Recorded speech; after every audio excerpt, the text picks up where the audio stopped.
كنتم خير أمة أخرجت للناس تأمرون بالمعروف وتنهون عن المنكر وتؤمنون بالله. الحمد لله وكفى. On sait toutes et tous que le prophète Mohammed alayhi salatu wassalam nous a laissé comme héritage scientifique ses paroles. Et parmi les plus belles de ces paroles, il y a le hadith où le prophète sallallahu alayhi wa sallam nous a rappelé que la meilleure des choses que peut léguer les parents à leurs enfants n'est autre que la bonne éducation. Maintenant, nous savons toutes et tous que l'éducation peut être plus ou moins difficile. C'est une éducation qu'il faut quelquefois contextualiser, c'est quelquefois du cas par cas, mais notre Seigneur Tabaraka wa Ta'ala nous a laissé les grandes lignes, une sorte de feuille de route, afin de pouvoir communiquer de la meilleure des manières avec nos enfants, car il n'y a pas d'éducation sans communication, il n'y a pas de relation stable sans communication, il n'y a pas de bonne entente sans communication, il n'y a pas de stabilité sans communication, il a akhiri.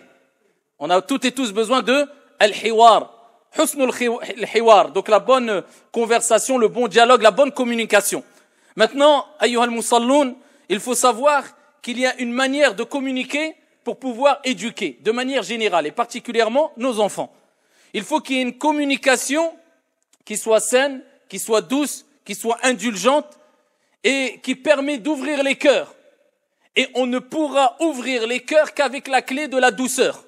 Et celui qui ne parvient pas à acquérir cette clé qui est la douceur, il ne pourra pas ouvrir la porte qui n'est autre que le cœur. Et voilà pourquoi Allah Jalla wa Ala nous a laissé, comme je vous ai dit, quelque part une sorte de feuille de route, des grandes lignes, des recommandations à travers la conversation qu'a eue Luqman avec son propre fils, son enfant.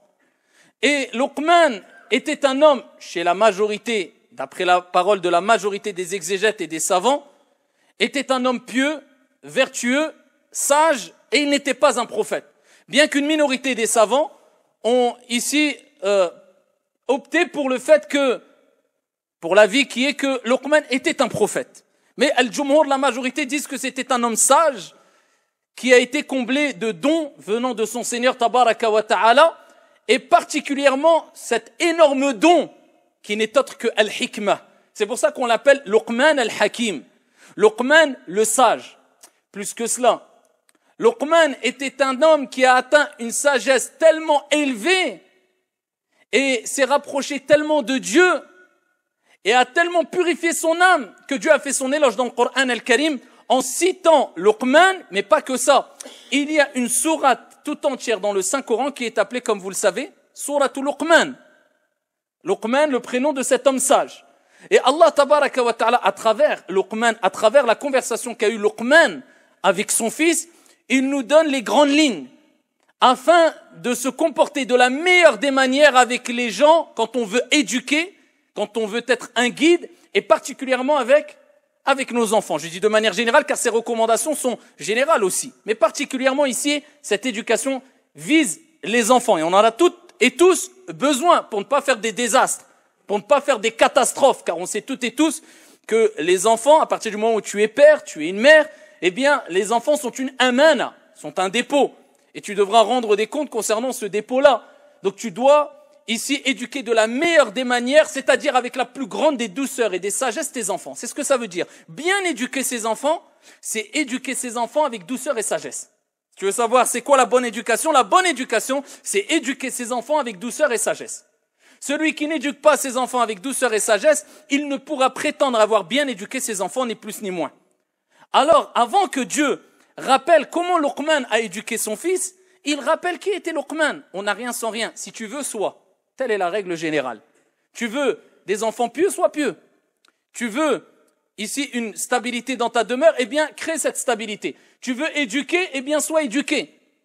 وَلَقَدْ آتَيْنَا لُقْمَانَ الْحِكْمَةَ أَنِ اشْكُرْ لِلَّهِ وَمَنْ يَشْكُرْ فَإِنَّمَا يَشْكُرُ لِنَفْسِهِ وَمَنْ يَكْفُرْ فَإِنَّ اللَّهَ غَنِيٌّ حَمِيدٌ. Allah tabaraka wa ta'ala rappelle qui est Luqman. وَلَقَدْ آتَيْنَا لُقْمَانَ الْحِكْمَةَ. On a certes accordé à Luqman, cet homme-là, cet homme sage, al-hikmah.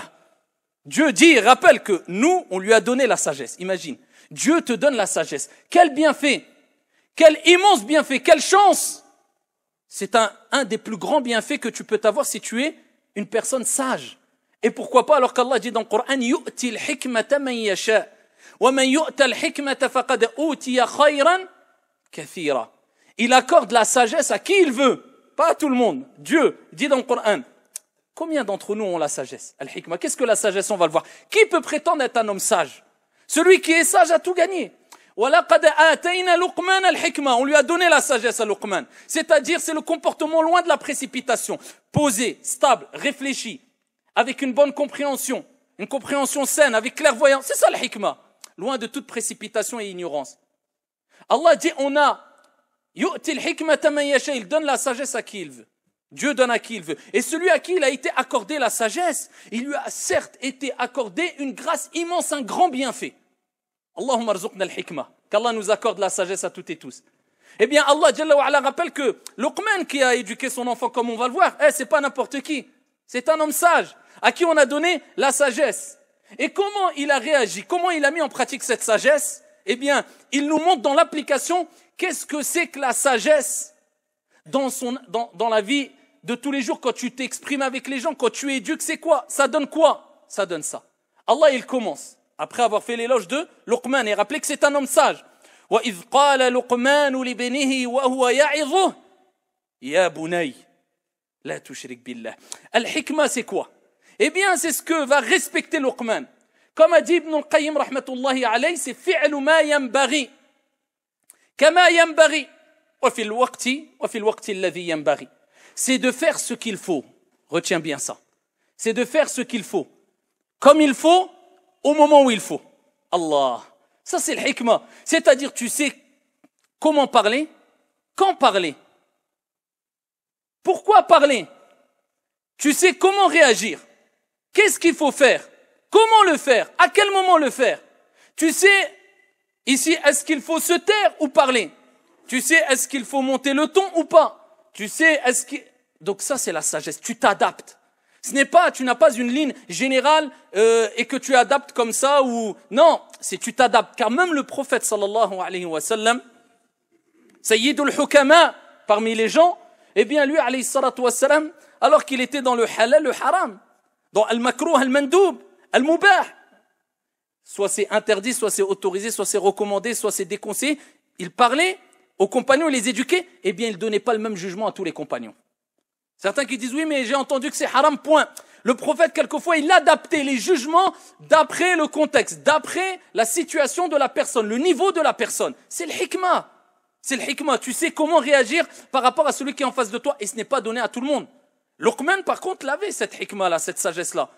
Et il est rapporté qu'on a interrogé Luqman. On lui a dit mais qu'est-ce qui a fait que tu as atteint ce degré de sagesse, de hikmah, ce bienfait là?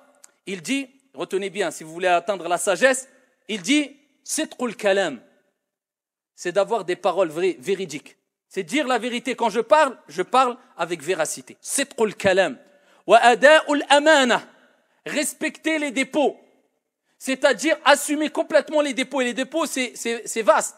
Le dépôt peut être de l'argent, peut être un secret, peut être un engagement, peut être une parole, peut assumer les dépôts. Wa ada'ul amana. C'est ce qu'il disait Luqman. C'est comme ça qu'il a atteint ici la sagesse. Et il dit enfin, wa tarku ma la ya'nini. Allah, si on mettait en application juste la dernière recommandation, la dernière chose qu'a mis en application Luqman, qu'il a cité ici, je pense que le monde irait beaucoup mieux. Et le fait de délaisser ce qui ne me concerne pas. Allah, c'est pas mes affaires. Akhoya, laisse-moi tranquille. Il dit, c'est comme ça que j'ai atteint ce degré-là. En disant la vérité, en assumant et en respectant les dépôts, et en délaissant ce qui ne me concerne pas. Luqman al-Hakim. Alors ici, Luqman a commencé par les bases. Et il n'a pas ici corrompu les priorités qui doivent être mises en place dans l'éducation. Il commence en disant, Allah Jalla wa Ala, quand il parle de Luqman, وَإِذْ قَالَ لُقْمَانُ لِبْنِهِ وَهُوَ يَعِظُهُ. Et Luqman a dit à son fils tout en l'exhortant. C'est pas en criant sur lui. Dieu n'a pas dit en criant sur lui.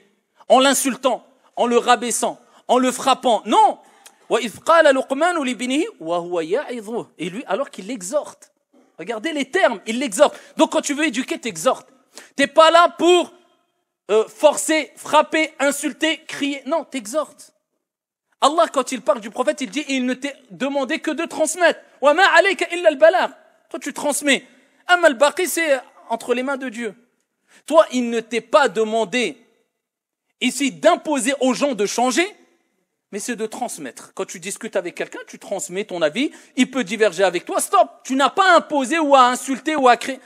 وَإِذْ قَالَ لُقْمَانُ لِابْنِهِ وَهُوَ يَعِظُهُ. Il l'exhorte. Donc déjà, on parle calmement. On est des êtres humains. Al-uqala, des gens doués de raison, des gens sages, matures, mûrs. Et qu'est-ce qu'il lui a dit? Ya bunay. L'éducation, elle commence déjà. Il lui a pas dit akramakumullah, ya himar.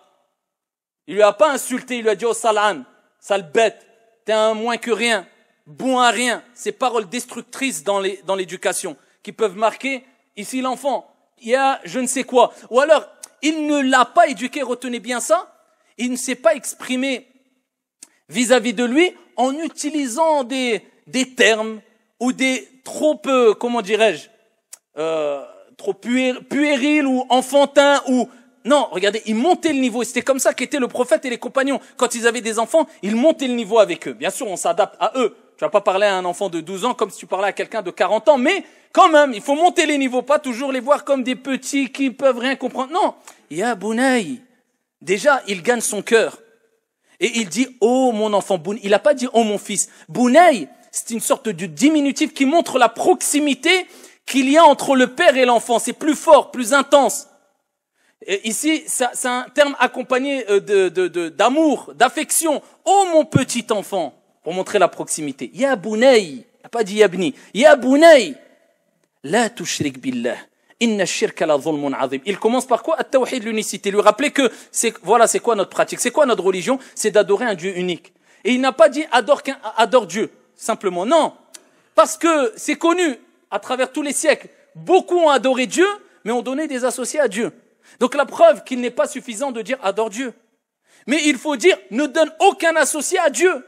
C'est pour ça que la vraie définition de la ilaha illallah, ce n'est pas il n'y a de Dieu qu'un Dieu, mais il n'y a de divinité digne d'être adorée en dehors d'Allah Azza wa Jal, aucune si ce n'est Dieu. La ma'boudun bihaqqin illallah. Aucune divinité ne mérite d'être adorée en dehors de Dieu. C'est-à-dire, rappelez que nous, en tant que croyants musulmans, on croit en un seul Dieu. Parce que tu peux être amené à croire en Dieu, mais à donner des associés. Nous, dans la croyance musulmane, on n'a pas le droit de donner des associés à Dieu. Donc, il dit, la tushrik. Ne donne aucun associé à Dieu. Adore un Dieu unique. La tushrik billah. Il commence par l'essentiel, car Allah Jalla wa Ala dit, Man mata la yushriku billahi shay'an dakhala al-jannah. Celui qui meurt et qui ne donne aucun associé à Dieu, il rentre où? Au paradis. Et jusqu'à ce que le prophète alayhi salatu wassalam nous a rappelé qu'au jour de la résurrection, Dieu fera venir des personnes qui pourront intercéder pour leur famille, qui peut-être certains de leur famille étaient voués en enfer. Et il dira, de par sa piété, eh bien, va chercher les gens qui sont en enfer de tes bien-aimés, de ta famille, qui avaient le poids d'un atome, d'un dinar, de la taille d'un dinar. Le poids, ou la taille d'un dinar plutôt de foi dans le cœur. Ils iront, ils les sortiront. Ensuite, il dira Dieu, retourne et sort de l'enfer ceux qui avaient la taille d'un demi-dinar de foi dans le cœur. Là, on parle, regardez l'importance de la bonne foi. Reconnaître qu'il y a un Dieu unique. C'est ce qui va te sauver, bi'idhnillahi azza wa jal.